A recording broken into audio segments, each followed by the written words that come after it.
है। जेल में बंद लोग जमानत के लिए कोर्ट जा सकते हैं। ये कहा गया है कि जो लोग जेल में बंद हैं राजद्रोह के मामले को लेकर वो जा सकते हैं कोर्ट। और अवैस उस्मानी हमारे संवाददाता जुड़ चुके हैं ज्यादा जानकारी के साथ। अवैस, एक अहम सुनवाई राजद्रोह के मामले को लेकर भी सुप्रीम कोर्ट में आज हुई है। इस पूरे मामले में अगली सुनवाई भी अब तय कर दी गई है, जून में होगी। क्या कुछ आज राजद्रोह के केस को लेकर सुनवाई में हुआ है? राजद्रोह कानून धारा 124 को लेकर तो सुप्रीम कोर्ट ने आज एक बहुत बड़ा दिशा निर्देश और फैसला जो है वो सुनाया है। सुप्रीम कोर्ट ने कहा है कि फिलहाल इस कानून के ऊपर रोक जो है वो लगा दी गई है और सुप्रीम कोर्ट ने कहा है कि जब तक इस मामले में सुप्रीम कोर्ट कोई अंतिम फैसला नहीं दे देता है तब तक इस पर रोक लगी रहेगी। सुप्रीम कोर्ट ने कुछ दिशा निर्देश जारी किए हैं और कहा है कि केंद्र सरकार और राज्य सरकार ये तय करें कि जब तक इस मामले में पुनर्विचार किया जा रहा है, क्योंकि सुप्रीम कोर्ट में केंद्र सरकार ने कहा था कि राजद्रोह कानून के ऊपर केंद्र सरकार जो है वो पुनर्विचार कर रही है और उसको देखेगी। तो सुप्रीम कोर्ट ने कहा कि जब तक इस मामले में पुनर्विचार किया जा रहा है केंद्र सरकार की तरफ से, तब तक कोई भी नया मुकदमा जो है वो दर्ज ना हो। सुप्रीम कोर्ट ने इसके ऊपर भी चिंता जताई कि जिन लोगों के ऊपर पहले से मामला दर्ज हो चुका है और जो लोग जेल में हैं जिनके ऊपर फैसला आना है उसके ऊपर भी कोई फैसला जो है वो ना सुनाया जाए, और जो लोग अभी जेल में हैं जिनके ऊपर मुकदमा दर्ज हो चुका है इस मामले में, वो जमानत के लिए जो है वो कोर्ट जा सकते हैं। और कोर्ट को ये निर्देश दिया है कि इस मामले में तेजी से सुनवाई करके याचिका का निपटारा करें। तो फिलहाल सुप्रीम कोर्ट की तरफ से केंद्र सरकार को इजाजत जरूर दी गई है कि राजद्रोह कानून का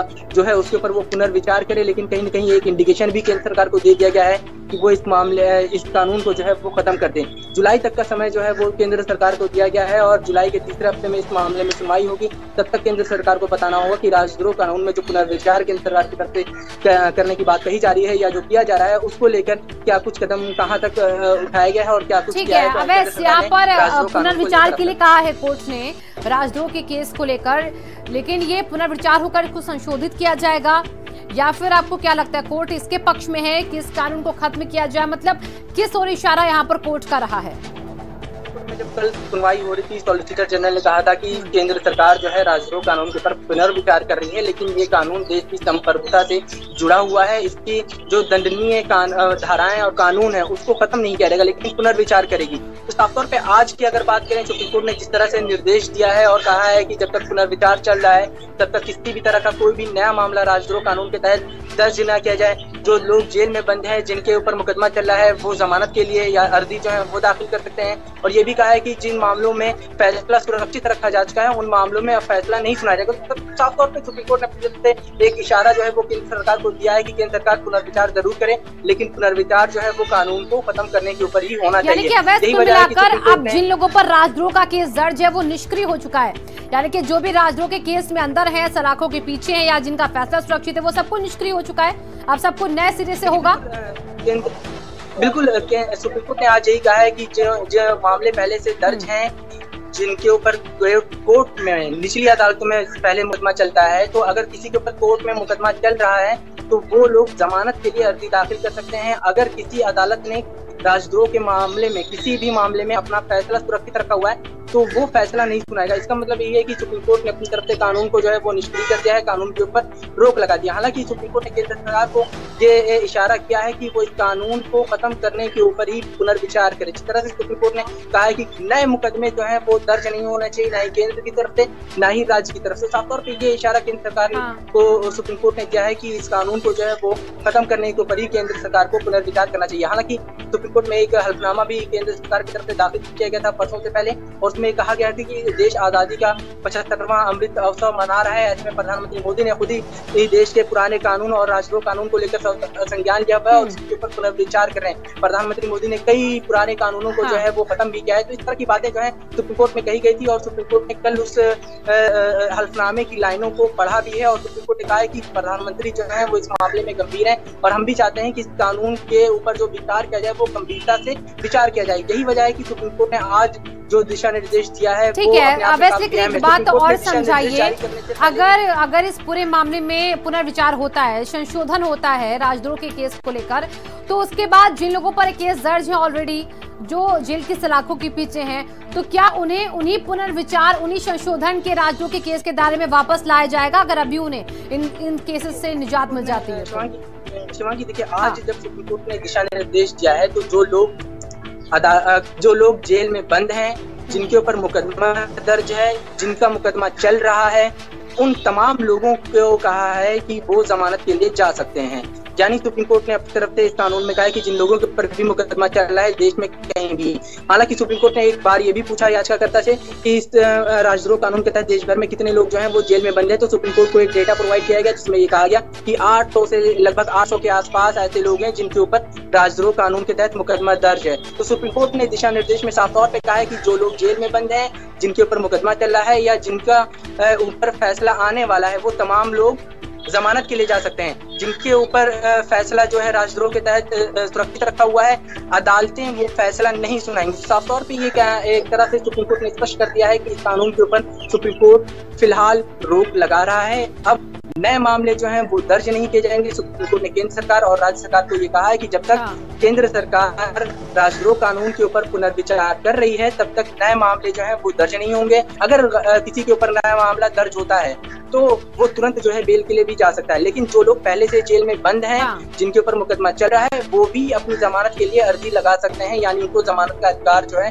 वो होगा।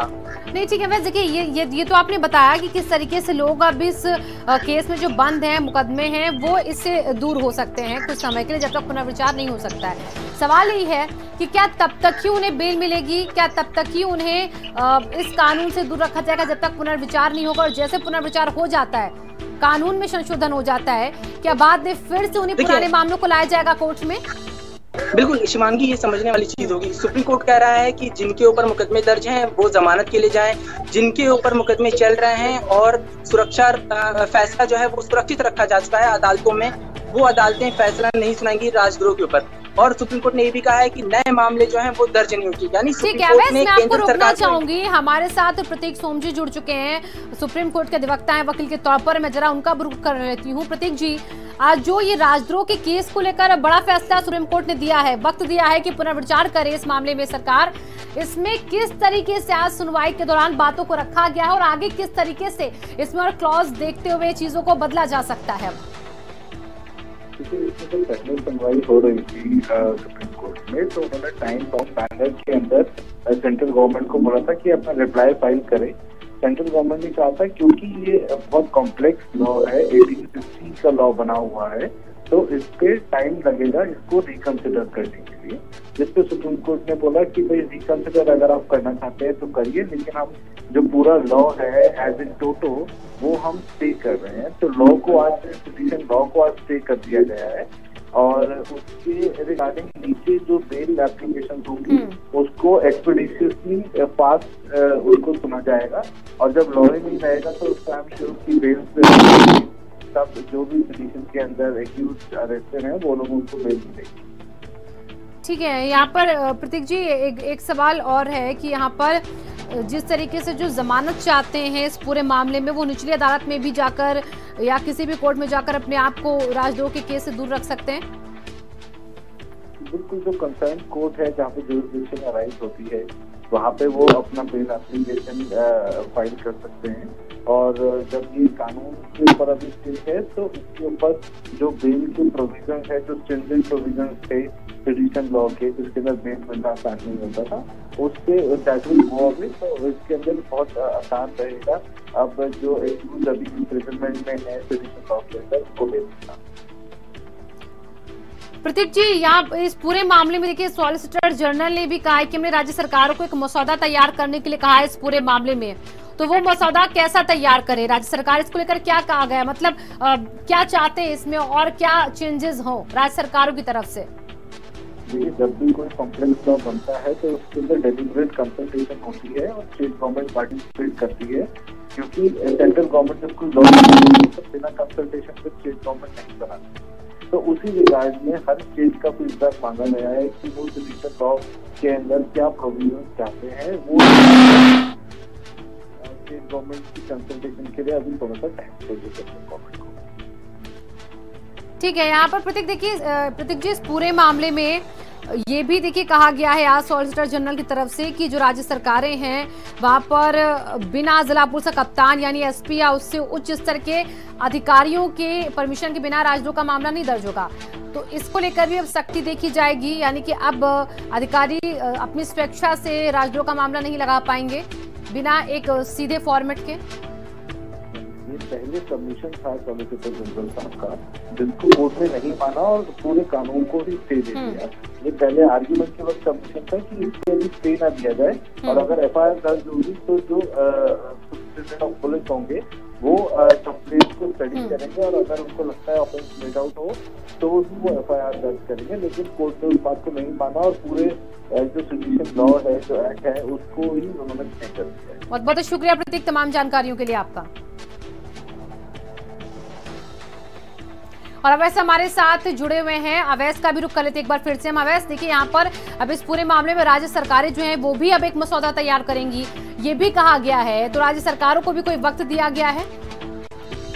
देखिए, सुप्रीम कोर्ट ने केंद्र सरकार को कहा है कि वो इस मामले में पुनर्विचार करें, और सुप्रीम कोर्ट ने अपनी तरफ से इशारा दे दिया है केंद्र सरकार को कि वो कानून के खत्म करने पर ही विचार करें। लेकिन अगर आज की बात करें, क्योंकि कल सुप्रीम कोर्ट ने केंद्र सरकार से कई सवाल पूछे थे। पहला सवाल ये था कि जो लोग जेल में बंद हैं उनका क्या होगा, जिनके ऊपर मुकदमे चल रहे हैं उनका क्या होगा, अगर केंद्र सरकार पुनर्विचार कर रही है, इस बीच में किसी के ऊपर नया मुकदमा दर्ज होता है राजद्रोह के तहत, तो उनका क्या होगा। तो इसके ऊपर सुप्रीम कोर्ट में केंद्र सरकार से आज सॉलिसिटर जनरल ने कहा कि केंद्र सरकार जो है एक मसौदा तैयार कर रही है इस मामले में, और SP लेवल के अधिकारी के जांच के बिना जो है वो मुकदमा दर्ज नहीं होगा राजद्रोह के तहत। लेकिन मैं आपको एक बात बताना चाहूंगा कि 66A एक कानून है जिसको सुप्रीम कोर्ट ने रद्द किया था। इस कानून की इसी तरह का मसौदा जो है वो केंद्र सरकार की तरफ से सुप्रीम कोर्ट में पेश किया गया था, और केंद्र सरकार की तरफ से कहा गया था कि SP लेवल के अधिकारी की जांच के बिना जो है वो नई FIR नहीं दर्ज होगी, मुकदमा दर्ज नहीं होगा। लेकिन उसके बाद और अपडेट के लिए मैं आऊंगी आपके पास वापस। फिलहाल बहुत बहुत शुक्रिया।